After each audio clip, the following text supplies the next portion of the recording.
Books in the Biz, a podcast that looks at both the financial and operational sides of success. Please welcome our hosts, Dan Paulson and Richard Veltray. Dan is the CEO of Envision Development International, and he works with leaders to increase sales and profits through great cultures with solid operations. Rich is CEO of the Veltray Group and a financial strategist working with companies to manage their money more effectively. Now on to the podcast. Hello, everyone. Welcome back. Thank you, Alice, for a wonderful introduction, as you always do. She's so on top of things. I love Alice. Rich, how are you? I'm good, Dan. How are you?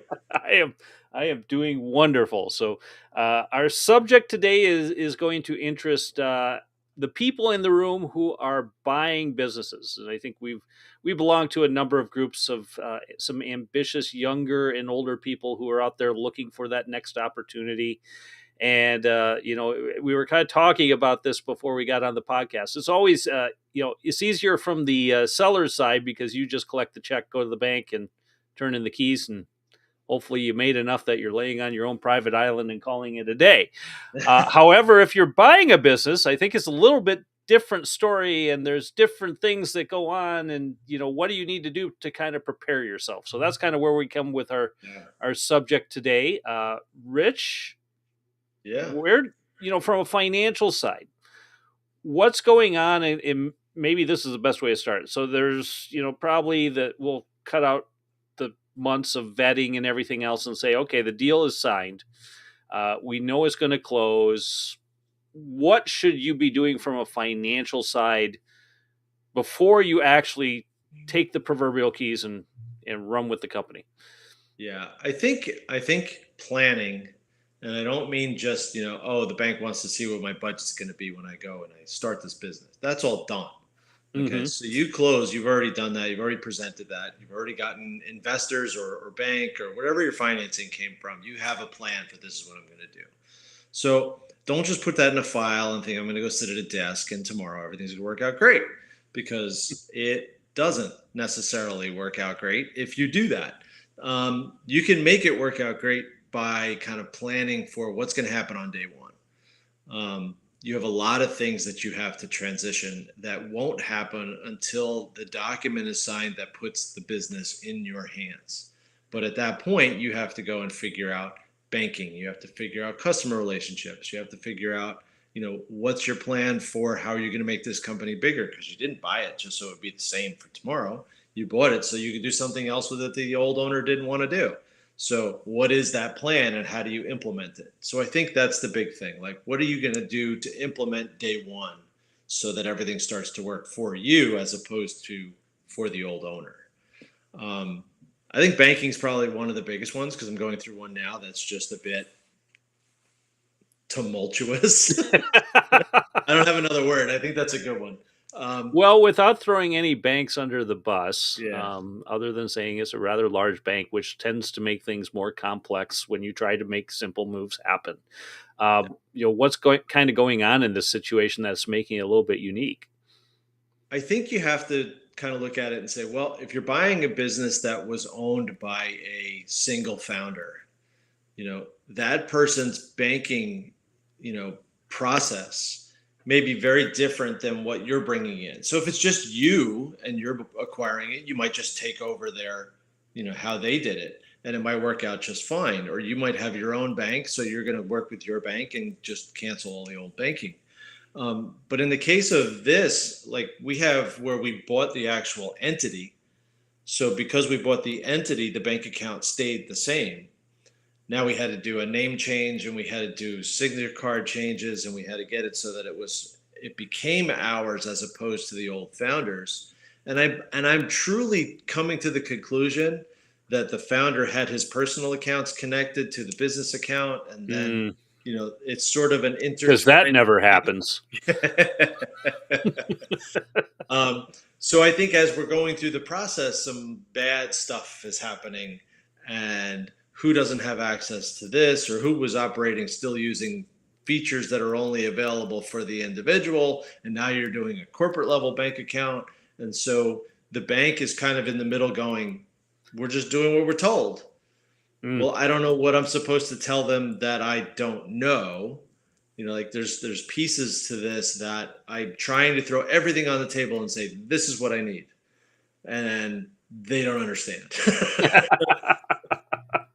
So the communication is very difficult, but it's kind of funny because then we go and we roll over to, well, who's running the payroll for the people that are still in the business?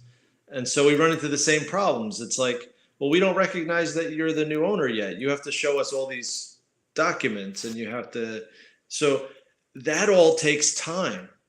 Okay. And the biggest thing is the people want to get paid. If they're getting paid on that first week after you move in, somebody has to pay them. Yes. Because the last thing you want is your employees not to get paid after they've immediately seen you take over the business. It doesn't look good. No, It doesn't feel good. no. Bad vibes. Bad vibes. Very, very, very bad vibes. You want to set your culture off on a fabulous note because I'm sure you sold them all on how great it's going to be, and you're going to come in and it's going to be even better than it was before. And so the first thing you do is not pay them. They're going to call you a liar. They might not be working with you that following Monday. Yeah. It's hard to say. They might take the opportunity to free up their future and go work for your competitor. Yeah. It's really, it can be really time consuming. The one that I'm working on now that's becoming a bit of a disaster, it's now going on 2 months since the acquisition happened. This stuff should have been figured out already. I'm really amazed that it's taken this long because usually even when you get to something that, was looking like it was going to go in a bad direction, people jump to get it straight, to get it corrected and put it on a course correction so that by month 2, you're not dealing with this. But I mean, to be in the middle of month 2 and not be able to see the payroll and not be able to see, it's running, I can't see it. So I don't know if it's right. I assume everybody got paid the right way. I mean, but I don't like assuming. You know what happens when you assume? Oh, especially with other people's money. Not good. Not good at all. No. So it's definitely a challenge. So I would tell people, put those things on a blotter, on an easel, anywhere. I don't care. Use a computer program if that's your thing. But have it where these things have to get done. Are they done? Delegate if you have to, if you have people working for you, and put it out in the forefront so it gets done quickly. Then you don't have to worry about it. So in your situation here, they've been operating for 2 months under the new management structure. What should they have done probably 2 months prior to the transition that might have helped eliminate or at least reduce some of these problems? Well, I use the word plan, and I was I would say pretty accurate in saying that's what I think people should do. I don't think there was one here. I think there's a combination of things. I think they closed right before the July 4th holiday, and right after that, the old owner said, okay, I'm going on vacation. I'll be back on July 20, whatever. So he's going away for 3 weeks. So the person who had all the information was the old owner. Right. He went on vacation. There was no plan for bringing anything in. I didn't actually get involved until the end of July after he came back. So we're looking at it going, it's now going on 2 months. And, somewhere in that vicinity, none of this was kind of plotted out. There was a bit of a plot that these are all the things that have to get done, but they just got moved to the next month. So the disaster started. The disaster started to happen in that first month.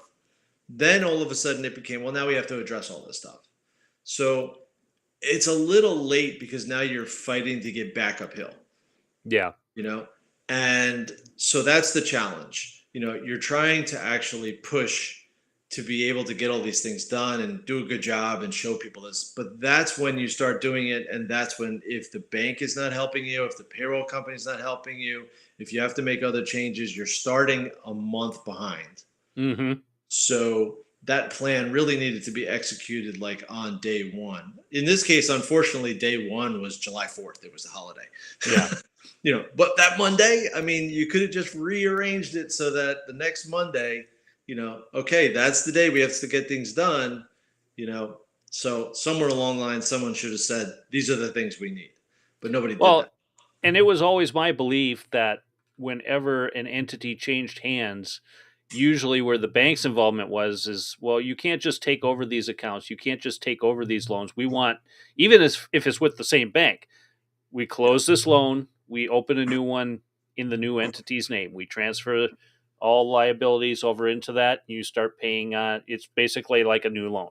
Same Yeah. with the bank account, savings, money market. If you have an operating, all that stuff's got to be redone Right. basically under the new entity, because it's almost like their vetting process to say, well, maybe we're not giving you as big of a line of credit, or maybe we're giving you a bigger line of credit because you're infusing more cash into the business. But all that stuff's rediscussed. Right. It seems like in this situation, wouldn't that have been a better path to go than just, again, change the name on the accounts and start over? Hindsight, absolutely. Absolutely. Absolutely. Give me a whole new system with a whole new set of bank accounts. That'd be great. The only bad part was all the things that were already in there. So you have a sort of enterprise level access that was being run by the founder, but it was still enterprise level access. And in there, you've saved all the information for your vendors that you're trying to pay. So especially in this case, they were international vendors. So you're paying people by wire, and all those wiring details were already vetted and already in the system. So one of the things you could probably argue is, well, I bought the vendor list, all the vendor banking contacts. You could probably put a dollar value to how valuable that was to not have to reset up every single connection. Plus, a lot of places that are requiring wires now, a lot of places require verbal identification of the or verbal verification of the wiring details, because we've had it where you think you have all the right details in there, but somebody hacked your system and all of a sudden the numbers are wrong. So as long as you've voice verified in the beginning when you set these up, there's no real reason to go back and check it again. But a lot of places now require that you do a verbal verification of the instructions, because you'll get wiring instructions from someone by email, and somewhere in the middle it'll get hijacked, and you'll be sending the wire to the wrong place. I've seen it happen. So to have to go back and redo that for everyone is a bit scary, because that's a lot of work. And if you're running lean and you have a small amount of staff, that's a time killer. Definitely. Well, that goes back to your point, how important it is to have a plan in place ahead of time. Even from my end, that plan becomes very critical, because as you pointed out, from the payroll side, the financial side, they don't get paid. They're not going to be happy, and they're probably not going to want to work for you much longer. But they already might not be happy if they don't know what's going on. Right. And in so many cases, I've been involved in it, I'm sure you've been involved in it too, where sales taking place, usually the last people to know are the employees. The owner typically doesn't want to tip his hat that he is selling the business to somebody else for fear of upsetting the apple cart. Let's face it, people don't like change. So they're more likely, even if things are going to remain the same after the new person takes over, to want to jump ship, because the old person who was there is no longer there and they don't know what to expect. Right. So, I'm even looking at that planning process by saying, okay, what do we need to make sure is in alignment here? We need the vision, mission, values of the existing company. How does that align with the vision, mission, values of the new company? As soon as it's made open that the sale is going to take place and that's going to go through, I think you need to start talking with employees individually. What's going to change? What's not going to change? Ideally, in my world, you change nothing for at least 6 months. Yeah. Now, the exception to that would be if there's something so critical that it could cost the business. Of course, you got to make changes then. But we're assuming that if it's a fairly well-run company, if things are chugging along, everything's all right, I just wouldn't touch anything until I had a handle and got to know the employees really well. They got comfortable with me. Hmm. I understood the workflow of the business, what's working, what I believe is not, and again, that allows you to ask more questions if you see some bottlenecks that need to be changed. Maybe part of the influence is you ask the employees about it. Maybe they say, "Yeah, it's been like this forever. It sucks." Now you empower somebody to go fix it. But uh, to me, whenever there's this transition happening, the less that changes from an operations side, the better. Get people comfortable, let them know their world's not going to be upended, and there's a good chance you won't lose anybody. Not guaranteed, but who are the first people to go in those situations? You and I both know it's not the worst person on your team, it's the best because they have the most mobility and they've probably already been courted by other companies to come work for them anyway. So this is just incentive for them to move quickly. If, for example, your paycheck doesn't bounce or your paycheck bounces on the first day that the new ownership came in. Yeah. So that's where keeping things as smooth and as consistent and no big waves that first month or two, I think is very good. If you can get through the 6 month period, that's going to be even better. Yeah. Um, beyond that, then you have your assessment of where people are at, how people are doing, what's working, what's not, what you see that can maybe grow or expand further, what things maybe need to go away because they've just always been done. Yeah. And there's a lot of that goes on.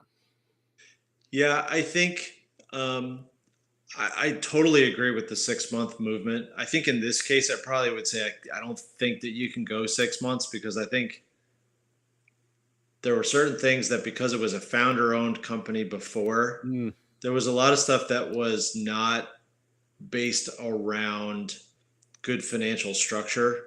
It was based But around the owner's financial structure and how it benefited yes, that yeah, person. that's exactly correct. The interesting part of it is that, you know, I find this stuff very interesting because when I come in, I start to look at, okay, if the company's going to scale, which is usually what happens when you have a, sort of investor backed group comes in and wants to buy the company, they're looking at growth. They're looking at how do I get to the next level. But they're also looking at good financial structure and putting it in if it's not already there. So in this case, you start to look at, okay, I look at my internal control structure, like my whole process, and I'm like, okay, that one failed, that one failed, that one failed, that one failed. And it's not that it overall failed, it failed because it was overridden by the founder being sort of that overseer. The Mm, fact that he was actually looking at all the processes all the time, his hands were in everything. So in that case, the internal control structure was him. Problem is, you took him out right. because you bought him and he left. So he's gone. So what's the new control structure? Now you have to build all what I call six processes, right? There's six Yeah. pieces to the puzzle. So now you need an internal control structure around all six. And, it's funny. I walked in, they gave me access to the bank account. One of the first days I sent out a $500,000 wire. Nobody questioned it. And I Nice when didn't that get happens. approved. So it's a little scary because you sit there and you go, okay, from an internal control structure, like I just scared myself, Yeah. you know, let alone the fact that in another case, someone else, I made sure that the first thing I did was tell somebody I just sent a $500,000 wire, you know, and they went, oh, like that's not normal. In a company that's set up to scale, in a company that's set up to eventually be audited, to have an outside auditor come in and look at it and say, you didn't have to get an approval on that? No. Yeah. That's, these are the problems that come up and people write that stuff up. So, it's time to really put those controls in place. And, the fact that they're not there and now moving into, the point of, we're going to scale this company, those things need to be there. Otherwise, you're gonna hit a wall somewhere, and it's gonna be an ugly one. Well, and this isn't really planning, but it's analysis. So here would be my question on it. I agree with you 100%. All that stuff should be in place. It Mhm. wasn't in place what sort of vetting was done before the company was purchased. Because to me, there should have been an analysis financially, operationally, whatever it might be. Plug, we can do this for you.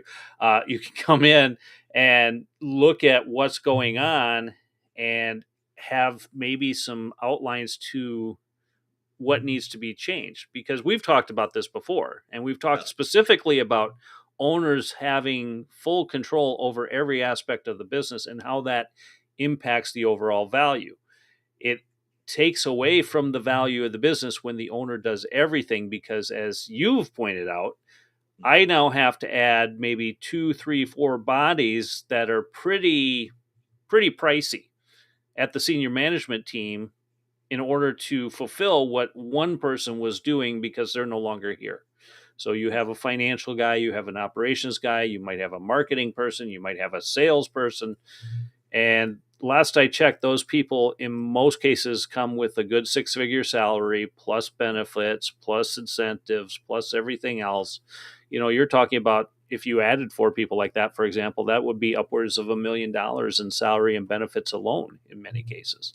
Yeah. Well, that affects the value of the business. So if you haven't done your due diligence up front, you didn't uncover all this, and then the guy leaves, or gal, because it could be either or, you're up a creek, because there's no incentive for that guy to come back and help you out. Yeah, completely. That person's gone. They've got their money. They got their check. They're on their island. They're done. Yep. That's why they sold the business. They didn't want to come into work every day to figure out what's going on. That's right. And I think in this case, they clearly did a lot of due diligence in the beginning. They did know where the problems are. Mm-hmm. Whether they planned on waiting a month to really start to attack them or not, I don't know, or why. Or maybe it was getting done behind the scenes. I don't know. I mean, I'm in on a temporary basis, so they could have been looking for somebody permanent and then said, no, we just have to take the temporary. Or they assumed it wasn't that bad. Yeah.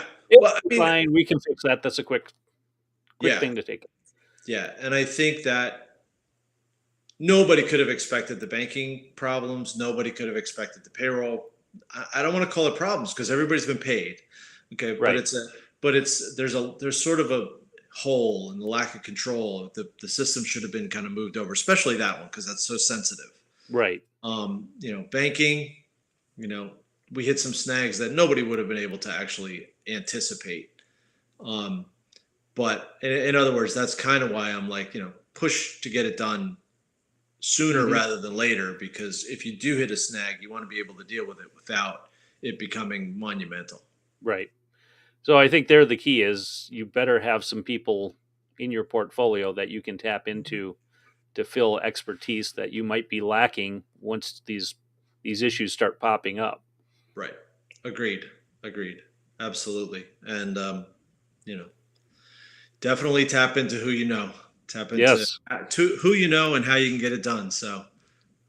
Well, and we would like to know more of our listeners. So maybe this is a good plug to say, hey, if you are looking at a situation like this, I know 2 people that can help you out. One of them is my good pal, Rich here. Rich, how do they get a hold of you if they need some financial help and figure out how to get money out of the bank and do a $500,000 wire transfer? Yeah, just give me an email. If you have these types of problems and you need some help, give me a call or send me an email is the best way, rveltri@veltrigroup.com. And as I pointed out, you're going to have operational issues. You definitely want to keep the talent that you have on staff, the good, the bad, the ugly, at least in the beginning. Figure out how to get rid of the ugly early on, but that's something I can help you with. And actually, both of us can help you by doing that analysis report that we're talking about. So we've done it for Succession for other companies, but we've done it for a number of other reasons. So that might be something to consider. It's a great way to find out maybe some of these challenges ahead of time so you know what you're getting yourself into. But you can contact me at danpaulsonletsgo.com, and there's a online request form there. You can just fill that out and get a hold of me. That's the easiest way to do it, because my email is too damn long. Blame me from being silly 20 years ago when I created it. But Rich, this has been a good discussion. I think we've educated our listeners a little bit on maybe what to watch out for as they're thinking about that next business purchase. Till next week, we'll talk to you then. All right. Sounds good. All right. Thanks, Rich.